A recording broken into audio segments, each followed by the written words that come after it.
2024년 9월 14일 토요일 성십자가 현양 축일 제1독서 민수기의 말씀입니다. 길을 가는 동안에 백성은 마음이 조급해졌다. 그래서 백성은 하느님과 모세에게 불평하였다. 당신들은 어쩌자고 우리를 이집트에서 올라오게 하여 이 광야에서 죽게 하시오. 양식도 없고 물도 없소. 이 보잘것없는 양식은 이제 진저리가 나오. 그러자 주님께서 백성에게 불뱀들을 보내셨다. 그것들이 백성들을 물어 많은 이스라엘 백성이 죽었다. 백성이 모세에게 와서 간청하였다. 우리가 주님과 당신께 불평하여 죄를 지었습니다. 이 뱀을 우리에게서 치워주시도록 주님께 기도해 주십시오. 그래서 모세가 백성을 위하여 기도하였다. 그러자 주님께서 모세에게 말씀하셨다. 너는 불뱀을 만들어 기둥이에 달아 놓아라. 물린 자는 누구든지 그것을 보면 살게 될 것이다. 그리하여 모세는 구리뱀을 만들어 그것을 기둥이에 달아 놓았다. 뱀이 사람을 물었을 때 그 사람이 구리뱀을 쳐다보면 살아났다. 주님의 말씀입니다. 복음 요한이 전한 거룩한 복음입니다. 그때 예수님께서 니코데모에게 말씀하셨다. 하늘에서 내려온 니 곧 사람의 아들 말고는 하늘로 올라간 이가 없다. 모세가 광야에서 뱀을 들어올린 것처럼 사람의 아들도 들어 올려져야 한다. 믿는 사람은 누구나 사람의 아들 안에서 영원한 생명을 얻게 하려는 것이다. 하느님께서는 세상을 너무나 사랑하신 나머지 외아들을 내주시어 그를 믿는 사람은 누구나 멸망하지 않고 영원한 생명을 얻게 하셨다.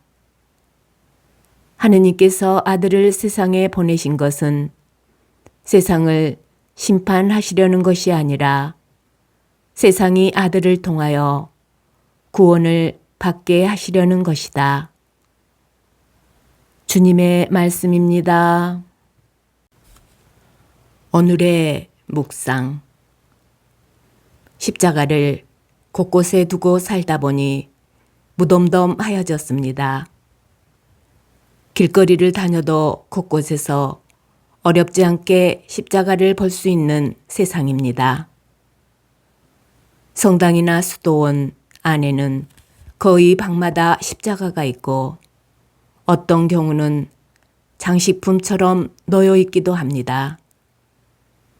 그런데 고대 로마나 이스라엘 사람이 현대에 와서 이 모습을 보면 몹시 놀라고 어쩌면 눈을 뜨고 다니지 못할 것입니다. 그들에게 십자가는 고통을 뜻하기도 하였지만 무엇보다도 수치를 뜻하였습니다.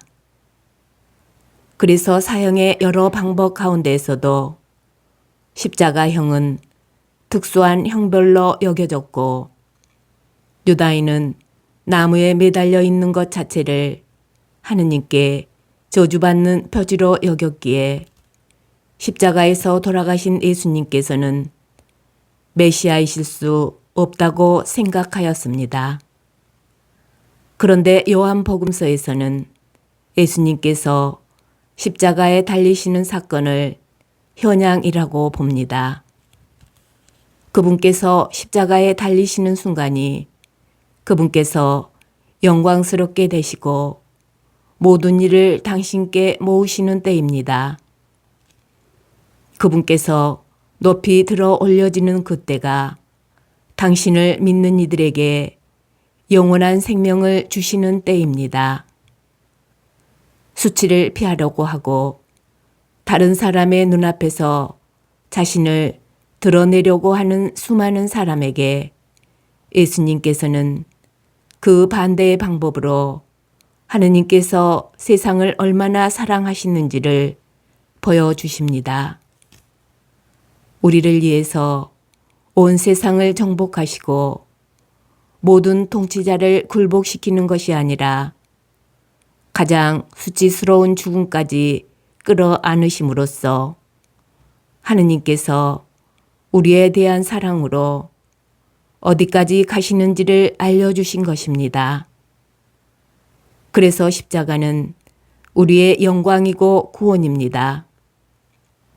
십자가에 달리신 예수님께 세상 어느 임금에게도 바치지 않을 깊은 경배를 드립시다.